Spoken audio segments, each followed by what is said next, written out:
Jake Martinez was having a bad day even before the aliens came. Traffic in downtown Denver was worse than usual. His police radio kept crackling with reports of strange lights in the sky. People were calling 911 about weird humming sounds that seemed to come from everywhere and nowhere. He sat in his patrol car on Colfax Avenue, watching the morning rush hour crawl past. Coffee shops were full of people pointing at their phones, showing each other blurry photos of silver objects in the clouds. Jake had seen the photos too. They looked real enough, but he had learned not to trust everything he saw online. Lisa Brown was 30 floors up in her office building, working on designs for the new space elevator project. She was one of the best aerospace engineers in the country. Her computer screen showed complex diagrams of orbital mechanics and materials science, but today she kept getting distracted by the view outside her window. The sky looked wrong somehow. There were clouds, but they moved in straight lines instead of drifting with the wind.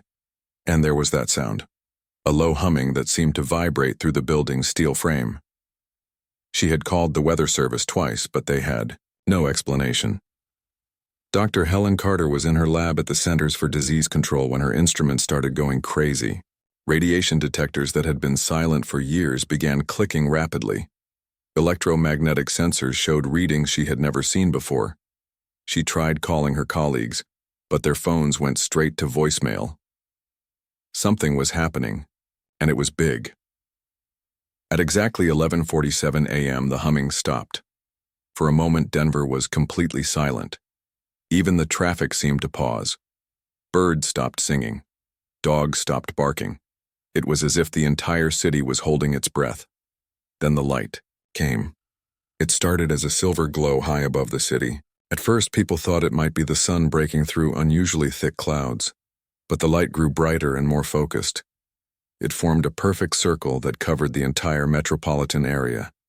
Jake looked up through his windshield and felt his heart stop. The light was moving down toward them like a slow-motion lightning bolt. It was beautiful and terrifying at the same time. He grabbed his radio to call for backup, but static filled the channel. Lisa pressed her face against her office window. The light was so bright now that she had to squint, but she could see shapes moving inside it. Large, dark objects that looked like ships. They were bigger than anything humans had ever built. Much bigger. The light reached the tops of the tallest buildings. Glass and steel began to glow with the same silver radiance. Lisa felt a strange tingling sensation in her hands and feet. The air itself seemed to be changing, becoming thicker and more electric. Down on the street, Jake tried to start his car. The engine turned over once, then died.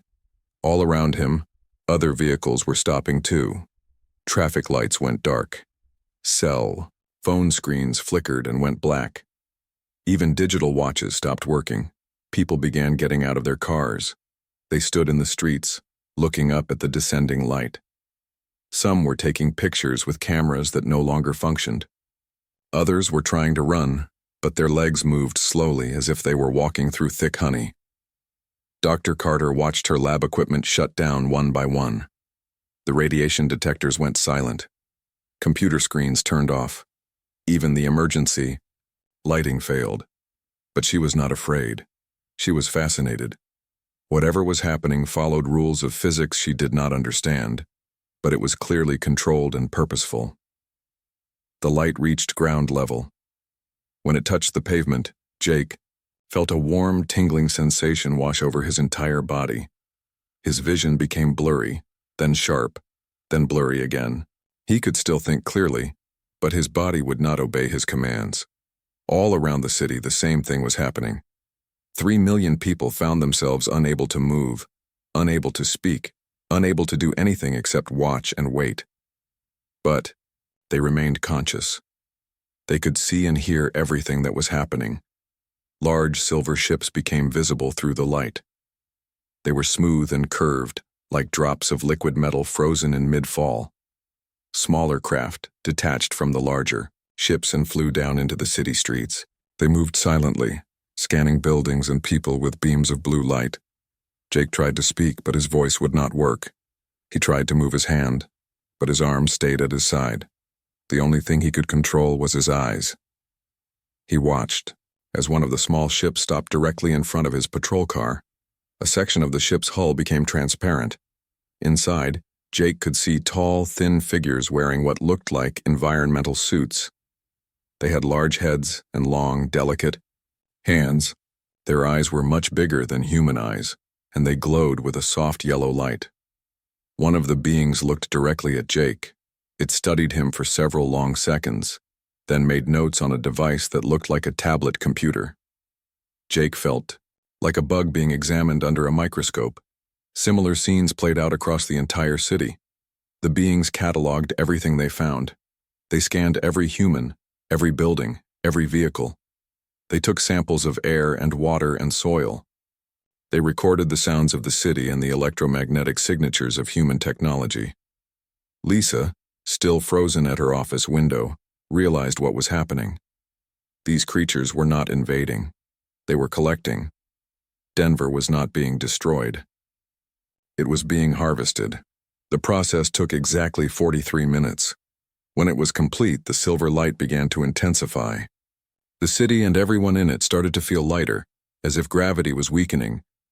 Buildings began to glow more brightly. The ground itself became translucent. Jake felt himself rising. His patrol car, the street, the buildings around him, everything, was moving upward into the light. But it did not feel like falling in reverse. It felt like becoming part of something larger. The last thing the outside world saw of Denver was a column of brilliant silver light reaching from the ground to the clouds. When the light faded, there was nothing left but a perfectly circular crater where a great city had once stood. Across the globe, satellite feeds and news cameras captured the impossible sight.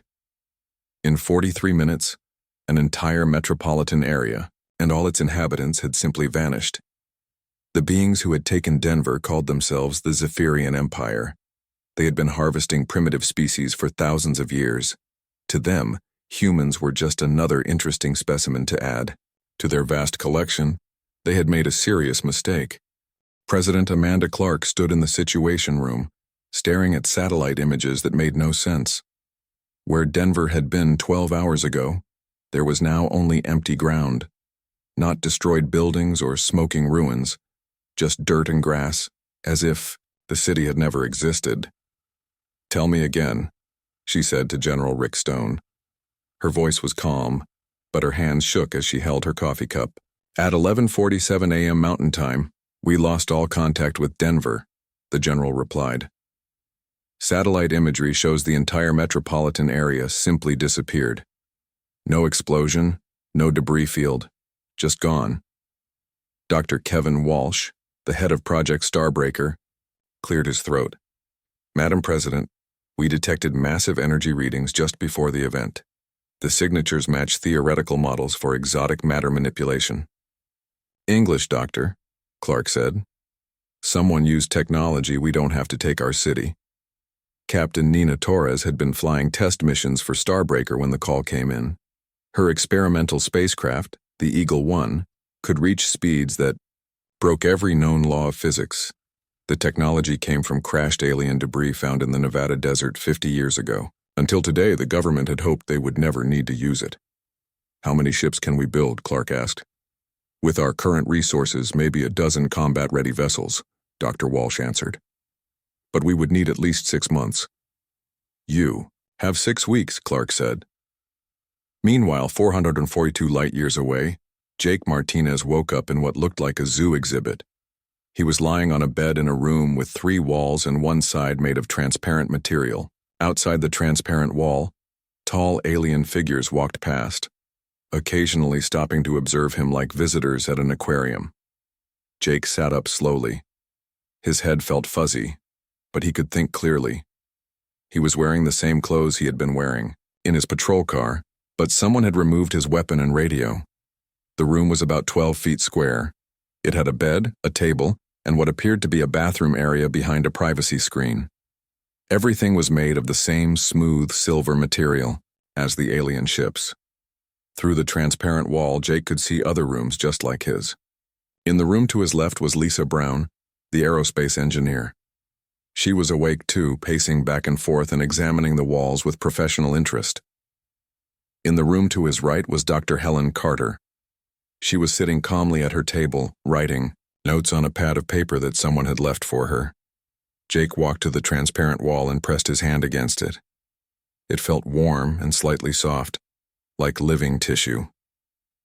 Lisa noticed his movement and walked to her own wall. They could see each other, but the walls seemed to block sound completely.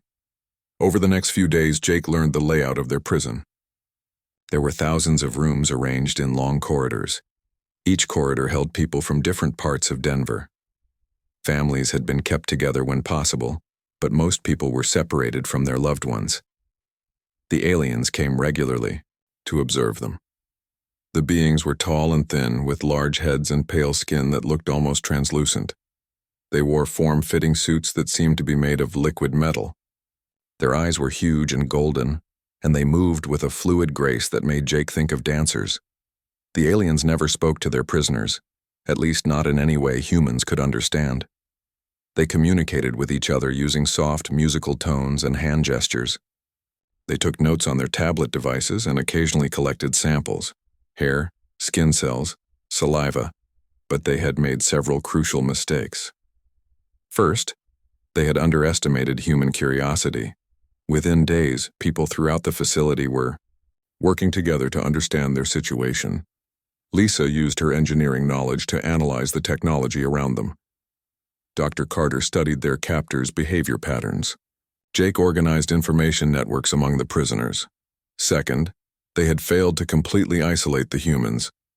The transparent walls blocked normal sound, but they conducted vibrations. Prisoners developed a tapping code to communicate between rooms. Messages spread through the entire facility in hours. Third, they had left the humans with too much free time to think. Lisa discovered that the walls responded to electrical current. Human bodies generated small amounts of bioelectricity, and she found that by touching the walls in specific patterns, she could create feedback loops that interfered with their operation. Dr. Carter noticed that the aliens followed rigid schedules and routines. They appeared to have no concept of human unpredictability. Their behavior was so predictable that she could forecast their movements hours in advance. Jake realized that their captors saw humans as simple animals. The aliens provided food and water and clean living conditions, but they showed no awareness that humans were intelligent beings capable of planning and cooperation. Back on Earth, Captain Nina Torres was pushing her experimental fighter to its limits. The hybrid human-alien technology responded to her thoughts as much as her controls. When she wanted to turn left, the ship turned left before she touched the controls. When she needed more speed, the engines responded to her desire. "It's like, the ship is alive," she reported to Dr. Walsh. "It anticipates what I want to do." "The alien technology seems to interface directly with neural activity," Walsh replied. "We don't understand how, but we're learning to use it." The shipyards were working 24 hours a day. Factories that had built cars and appliances were now producing hull plating and weapon systems. The entire planet had mobilized for war, in a way not seen since World War II. President Clark addressed the nation every evening. She did not make speeches about revenge or justice. Instead, she talked about bringing their people home. Denver was not destroyed, she reminded everyone. Our families, our friends, our fellow Americans are alive somewhere out there, and we are going to find them. Alex Johnson, the cryptographer, spent his days listening to radio signals from space. Most were natural phenomena, radiation from stars and the background hum of the universe. But occasionally, he detected patterns that seemed artificial. "Think they're talking to each other," he told his supervisor. "The signals come in bursts and they repeat in cycles. That suggests communication, not random noise. Can you decode them?" "Not yet, but I'm learning." In the alien facility, Jake had begun organizing escape plans. The prisoners could not break down the walls, but they had found other weaknesses in their prison. The aliens had divided the humans into groups, but they had not anticipated how quickly humans could adapt to new situations. Lisa had taught dozens of people how to create electrical interference with the walls. Dr. Carter had mapped the aliens' schedules and identified gaps in their surveillance. Jake had established communication networks that spanned the entire facility. Most importantly, they had maintained hope. Despite their situation, the humans had not given up. They continued to believe that Earth would find them. They prepared for the day when rescue would come. They did not know that rescue was already on its way. The first ships of Earth's hastily assembled fleet were completing their final tests. Admiral Sam Brooks, a veteran of 3 wars, had been chosen to lead the mission. His flagship, the ECS Defiance, was the most advanced warship ever built by human hands. "We have one advantage," Brooks told his officers. "They think we're primitives. They expect us to give up and accept our loss. They have no idea what humans are capable of when someone threatens our families." Colonel Maya Patel was training her Marines for boarding operations against alien ships. Chief Engineer Tony Garcia was learning to maintain systems that seemed to work by magic. Dr. Sophie Lee was studying every piece of alien technology Earth had ever recovered. In 6 weeks, they would launch humanity's first interstellar war. The aliens had harvested one human city. They were about to discover that this was the worst mistake in galactic history. Admiral Sam Brooks stood on the bridge of the ECS Defiance, watching Earth shrink behind them. 6 weeks of desperate preparation had led to this moment. 12 ships, built with technology humanity barely understood, carrying 3,000 of Earth's finest warriors into the unknown. "Jump drive ready, Admiral," reported Captain Nina Torres from the pilot station.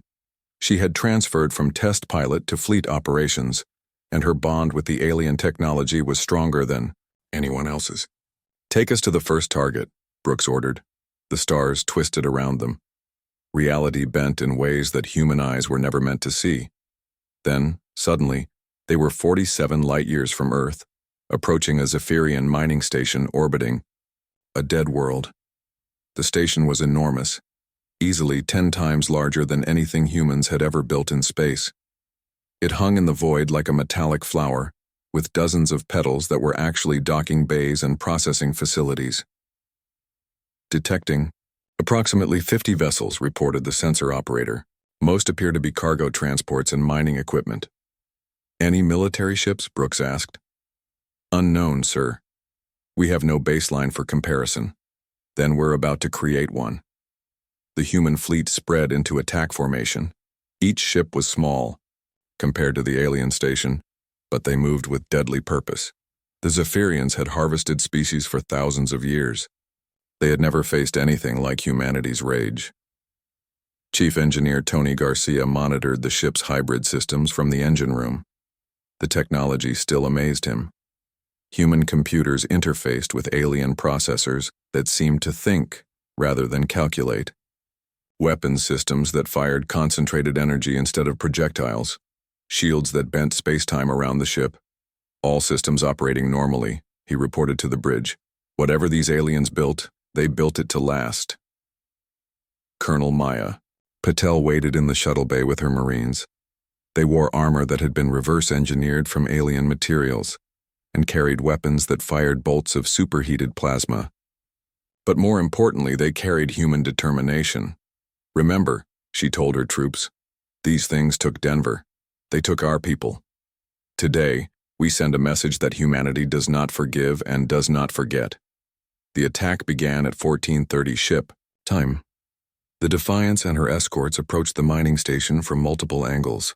The Zephyrians seemed confused by the sudden appearance of unknown ships, their communications channels filled with musical tones that sounded increasingly urgent. "They're trying to contact us," reported Alex Johnson from the communications station. "I'm detecting standard first contact protocols." "Ignore them," Brooks ordered. "We're not here to talk." The first human weapons fired at exactly the same moment. 12 ships unleashed concentrated energy beams that sliced through the station's outer hull like knives through paper. Atmosphere vented into space in glittering streams. Secondary explosions rippled across the structure's surface. The Zephyrians had never experienced anything like this. For millennia, they had been the predators. Other species either submitted to harvesting or were too primitive to offer meaningful resistance. The concept of an aggressive response was completely outside their experience. Their defense systems activated automatically, but they were designed to deflect meteor impacts and solar radiation, not concentrated weapons fire. Human beams punched through their shields as if they were not there. Within minutes, the mining station was crippled. Its main power core failed, and artificial gravity throughout the structure began fluctuating wildly. Emergency lighting cast strange shadows through the corridors as alien workers fled toward escape pods. "Boarding teams, your go," Brooks announced. Maya's Marines launched from their shuttles like bullets from a gun. Their small craft were fast and maneuverable, designed to slip through defensive fire and penetrate enemy hulls. But today there was no defensive fire. The Zephyrians were too shocked to organize meaningful resistance. The Marines blasted their way through airlocks and into the station's interior. They found corridors filled with tall, graceful beings who fled at the sight of armored humans carrying plasma rifles. "They're not fighting back," one Marine reported over the radio. "They just run when they see us." "Stay alert," Maya warned. This could be a trap, but it was not a trap. The Zephyrians simply had no experience with warfare. Their empire had grown through superior technology and overwhelming force, not through military skill. They had harvested thousands of species, but none had ever fought back effectively. The Marines secured the station's control center within an hour. Tony Garcia's engineering teams followed close behind, downloading computer files and studying alien technology. Dr. Sophie Lee examined captured Zephyrian equipment and took biological samples from their prisoners. "Admiral," Maya reported from the station's command center, "we've captured 43 aliens and secured their computer systems, no human casualties." "Outstanding," Brooks replied. "What did you find?" "According to their records, this station has been operating for over 2,000 years. They've harvested species from hundreds of different worlds, and sir, they have detailed records of everything they've taken." "Including Denver?" "Including Denver. The files show our people are being held at a research facility in the Kepler system, approximately 400 light-years from here." Brooks felt a surge of hope. They had found the first piece of the puzzle. But the most important discovery came from Dr. Lee's examination of the captured aliens. The Zephyrians were not warriors. They were scientists and technicians, explorers and researchers. Their entire civilization was built around the peaceful acquisition of knowledge. "They see harvesting as a natural process," she reported to Brooks, "like humans studying laboratory mice. They don't consider it murder or kidnapping because they don't view other species as truly intelligent." "What about their government, their military?" "Based on what I can determine from questioning the prisoners, they don't really have either. The Zephyrian Empire is more like a research consortium. Different groups specialize in different types of studies, but there's no central military command." This information changed everything. Earth had prepared to fight a war against a military empire. Instead, they had found a civilization of scientists who had never needed to fight for anything. "Send a message to Earth," Brooks ordered. "Tell them we've located Denver and identified the enemy's weakness. Request immediate reinforcements." "What's our next move, Admiral?" Nina asked. "We follow the trail. These aliens have detailed records of their operations. We use that information to hit every facility, every outpost, every ship they have. We make them understand that taking humans was the worst mistake in their species' history." The captured Zephyrians watched in horror as human technicians dismantled their equipment and copied their files. They had never seen such focused aggression, such purposeful destruction. These humans did not just want to escape or survive. They wanted to completely eliminate the threat to their species. One captured alien, a researcher named Veltar, tried to communicate with Dr. Lee through a translation device. "Your species was classified as primitive," he said in halting English. "Your technology showed no signs of faster-than-light capability. How did you develop these ships so quickly?" "You made one mistake," Sophie replied. "You took our people. Humans can accomplish impossible things when someone threatens our families. We meant no harm. We study species to preserve them. Your people are safe in our research facilities." "Safe?" Sophie's voice turned cold. "You kidnapped 3 million people from their homes. You tore apart families. You caused unimaginable suffering, and you call that preservation? Beltar seemed genuinely confused by her anger. We have preserved thousands of species this way. Their genetic patterns, their cultural knowledge, their biological uniqueness, all safe in our archives. They're not specimens, Sophie said. They're people. They have names and dreams and loved ones, and we're going to bring every single one of them home. The human fleet departed the destroyed mining station and jumped toward their next target. Behind them, Zephyrian escape pods drifted in space, their occupants sending desperate messages to their scattered civilization. The messages all said the same thing. The humans were coming, and they were unlike anything the galaxy had ever seen. Narration. The research facility where Denver's population was held. Jake Martinez felt the walls of his cell vibrate slightly. It was not the usual vibration of the facility's machinery. This felt different, almost like distant explosions. He tapped a message to Lisa in the next cell. "Something's happening." Her reply came back immediately. "I feel it too. The walls are conducting shock waves from somewhere else in the facility." Throughout the prison complex, 3 million humans began to hope that their long captivity was finally coming to an end. Emperor Kethmore had ruled the Zephyrian Empire for 3 centuries. In all that time, he had never faced a crisis like this. The emergency council chamber buzzed with anxious voices as reports flooded in from across their territory. 7 more facilities have been destroyed, reported Advisor Nexon. The humans show no interest in negotiation or surrender. They attack without warning and fight with unprecedented ferocity. "How many ships do they have?" Kethmore asked. "Intelligence suggests no more than 30 vessels, but each ship carries weapons that can penetrate our strongest defenses." Ambassador Talara, one of the few Zephyrians who specialized in interspecies relations, stepped forward.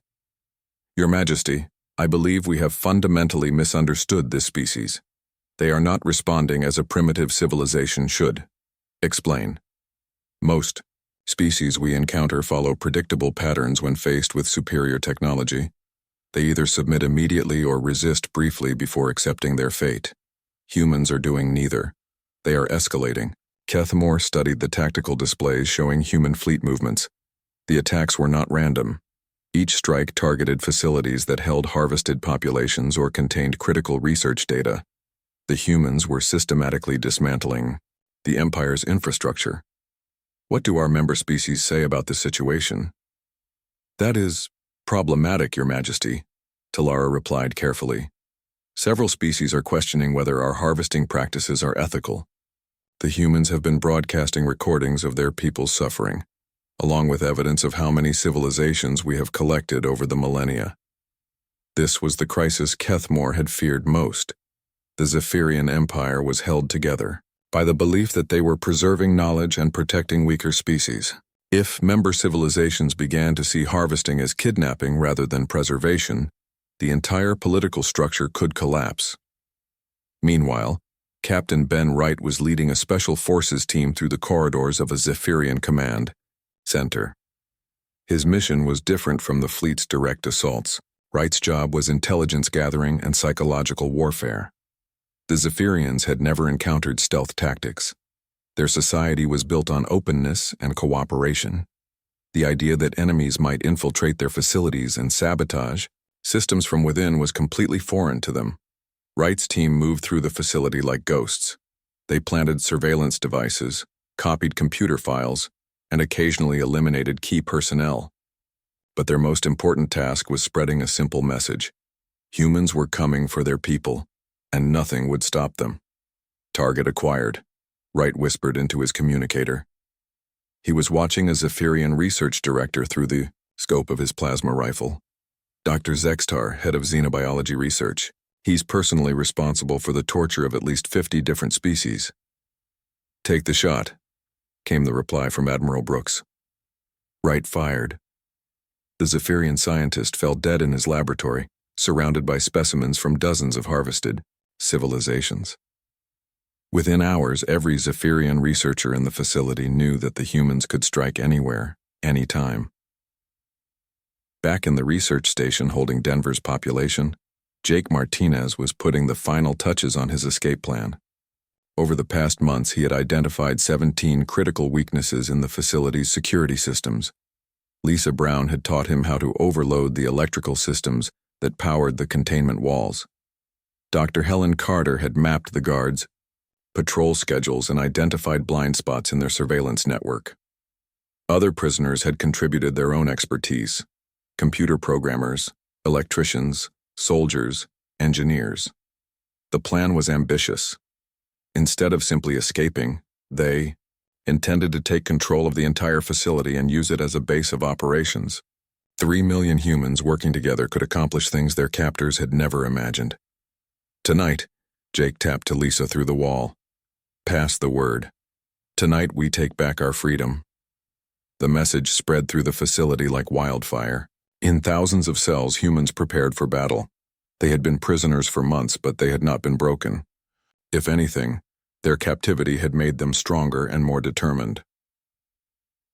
The breakout began at 23:30 station time. Lisa's electrical overloads hit the containment system simultaneously across 12 different sections. Walls that had seemed unbreakable suddenly flickered and failed. Emergency lighting cast red shadows through corridors that had never seen chaos before. Jake burst from his cell and immediately moved to free other prisoners. The Zephyrian guards were completely unprepared for organized resistance. They had weapons, but they had never used them against intelligent opponents. "Secure the armory," Jake shouted to a group of former soldiers. "Control room is our primary objective. Medical bay is secondary. Move fast and stay together." The Zephyrians tried to activate emergency protocols, but the humans had anticipated this. Dr. Carter's team seized the communication center and began broadcasting false orders to the guards. Other groups took control of life support systems and transportation hubs. Within 2 hours, the humans controlled most of the facility. The remaining Zephyrian personnel had barricaded themselves in a few heavily defended areas, but they were effectively trapped. Jake stood in the facility's main control room, surrounded by technology he was only beginning to understand. Through the massive viewing windows, he could see stars that were not visible from Earth. Somewhere among those stars, human ships were fighting to reach them. "We need to send a message," he told Lisa. "Let Earth know we're alive and fighting." "I'm working on it," she replied, studying the alien communication systems. "These devices are incredibly sophisticated, but the basic principles are similar to our technology." As Jake's rebellion succeeded, the political situation across the Zephyrian Empire continued to deteriorate. 3 member species had formally withdrawn from the Empire. Others were demanding explanations for thousands of years of what they now saw as war crimes. Ambassador Talara was meeting secretly with representatives from the Altarian Confederation, one of the Empire's most important allies. "The humans have shown us recordings of your research facilities," said Ambassador Corvex, a crystalline being whose species had joined the Empire 500 years earlier. "We see beings kept in cages, subjected to medical experiments, separated from their families. This is not preservation, this is torture." "You must understand," Talara pleaded. "We have always acted for the greater good.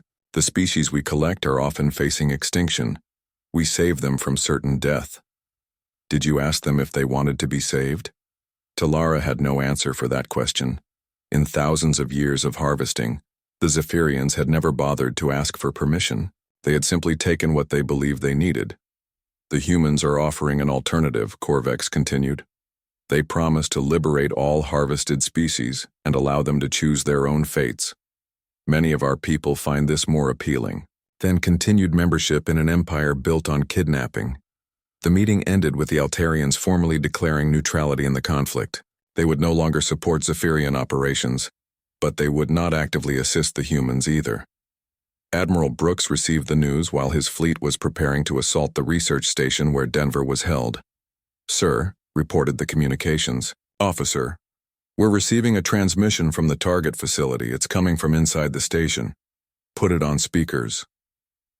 Jake Martinez's voice filled the bridge of the Defiance. "This is Detective Jake Martinez, Denver Police Department. We have taken control of the research facility and secured most of our people. We have approximately 2,000 Zephyrian personnel under guard and access to their computer systems."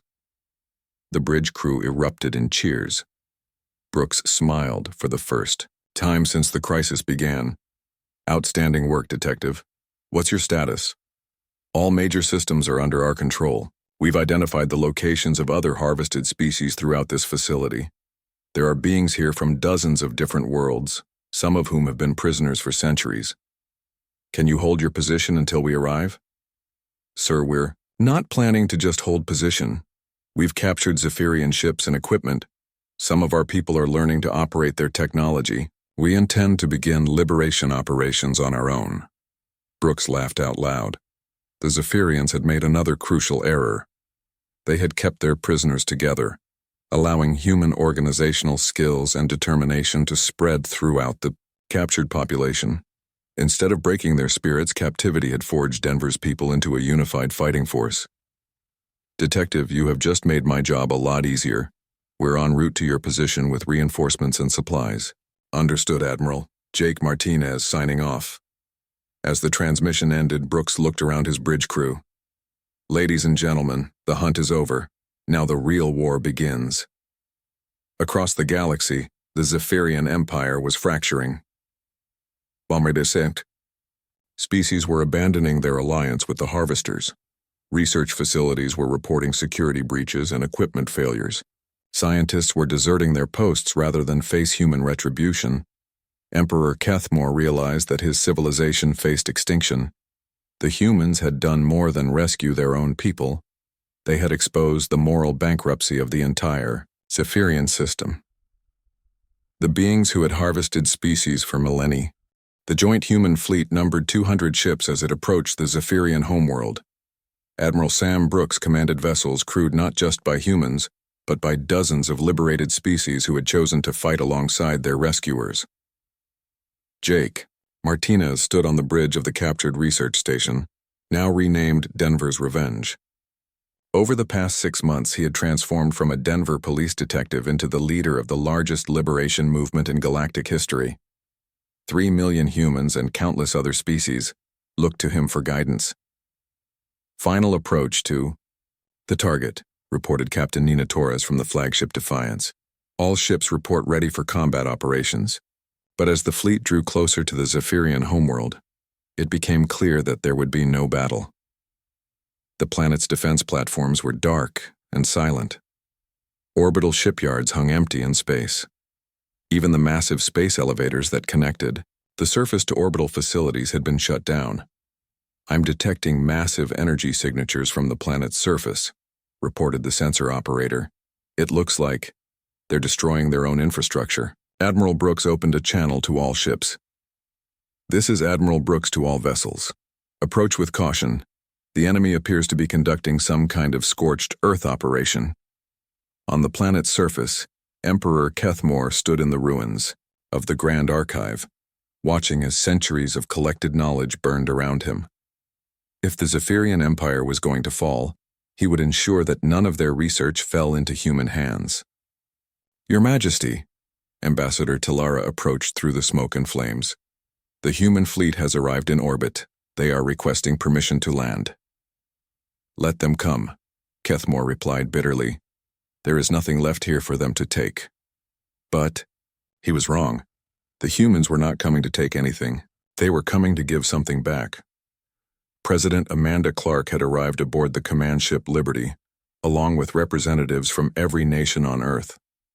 As the shuttle descended through the Zephyrian homeworld's atmosphere, she reviewed the speech she would give to end the war. The landing pad was surrounded by thousands of Zephyrian civilians. They stood silently, watching the human shuttles with expressions of fear and resignation. They had heard stories of human brutality, of entire facilities destroyed without mercy. Jake Martinez was among the first to step onto alien soil. Behind him came Lisa Brown, now serving as Chief Technology Advisor for the Liberation Forces.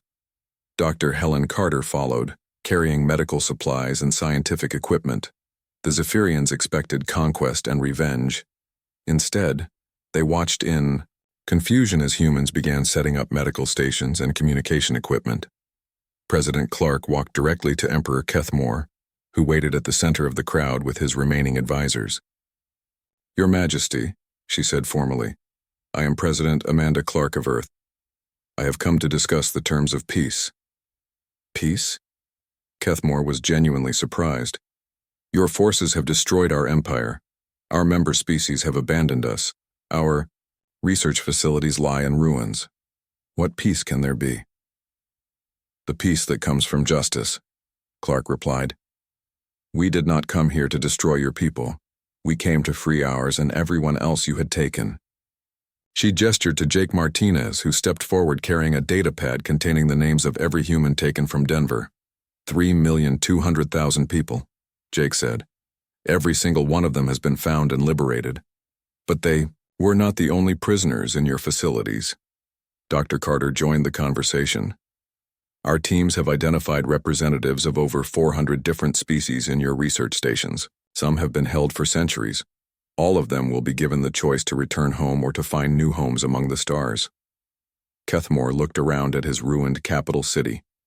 "And what of us? What happens to the Zephyrians?" "That depends on you," President Clark answered. "Your empire is finished. Your harvesting operations are over. But your people can have a future if they choose it." Ambassador Talara stepped forward. "What kind of future?" "One where you use your scientific knowledge to help other species instead of imprisoning them," Clark explained. "The galaxy needs researchers and teachers, not kidnappers. Your technology could solve countless problems if applied ethically." Lisa Brown added, "We've seen your capabilities. Your understanding of biology and physics is centuries ahead of most civilizations. That knowledge could benefit everyone if it's shared freely instead of hoarded." The conversation continued for hours. Treaties were signed, not of conquest but of rehabilitation. The Zephyrian homeworld would be placed under joint oversight by the Human Liberation Coalition and representatives of the freed species. Former researchers would be retrained to work as advisors and educators rather than captors. Most importantly, every species held in Zephyrian facilities would be given genuine choices about their futures. Some chose to return to their homeworlds. Others decided to explore the galaxy as free beings. Many elected to join the growing coalition of civilizations working to prevent future atrocities. Jake Martinez found himself appointed as Earth's first Galactic Ambassador, responsible for coordinating humanitarian efforts across dozens of star systems. It was a job he had never wanted, but could not refuse. "A year ago I was writing traffic tickets in downtown Denver," he told Lisa as they watched former prisoners board ships bound for distant worlds. "Now I'm helping to rebuild galactic civilization." "The universe has a sense of humor," Lisa replied. "The aliens thought they were taking specimens for study. Instead, they woke up something they couldn't understand." "What's that?" "Human compassion combined with human stubbornness. They assumed we would either give up or seek simple revenge. They never considered that we might actually care about all the other species they had taken." Dr. Helen Carter was working with former Zephyrian scientists to catalog and understand the thousands of species that had been harvested over the millennia. The task was enormous, but it offered hope for genuine reconciliation between former enemies. "Many of the Zephyrian researchers truly believed they were doing good," she reported to Jake. "They saw harvesting as preservation, not kidnapping. It will take time, but some of them can be taught to channel their scientific curiosity in ethical directions." Captain Nina Torres had been assigned to lead the new Galactic Patrol, a joint force tasked with preventing future harvesting operations. Her ships were crewed by volunteers from dozens of species, all united by the determination to protect vulnerable civilizations from exploitation. "We're not trying to build an empire," she explained to a gathering of planetary representatives. "We're trying to build a network of mutual protection and support. No species should face extinction alone, and no species should be taken against their will." The transformation of galactic politics was profound. The Zephyrian Empire's collapse created a power vacuum that was filled not by another imperial power, but by a loose confederation of free civilizations committed to voluntary cooperation.